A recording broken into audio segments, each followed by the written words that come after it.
আজরাইল রে, জান কবজ করা এত কষ্ট আগে জানতাম না।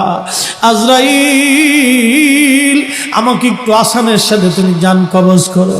আজরাইল বললেন, হুজুর, আসমানের নিচে জমিনের উপরে আপনার চাইতে সহজভাবে জান আমি কারো কবজ করি নাই। আল্লাহ আমার উপরে করা নির্দেশ, আমার হাবিবের জান কবজ হবে সবচেয়ে বড় আসানে। হুজুর, আমি যদি আপনাকে আসানে জান কবজ না করি, নবী গো, আল্লাহর লানতে আমি ধ্বংস হয়ে যাব। ইয়া নবী আল্লাহ, আমি সেই ভয়ে আপনাকে আসানের সাথে জান কবজ করতেছি।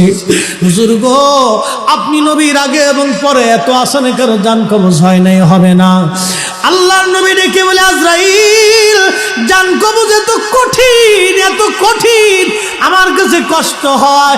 একটা অনুরোধ তোমার কাছে করে দেয় আজরাইল, আমার উম্মতের জান কবজটা তুমি সহজে কইরো।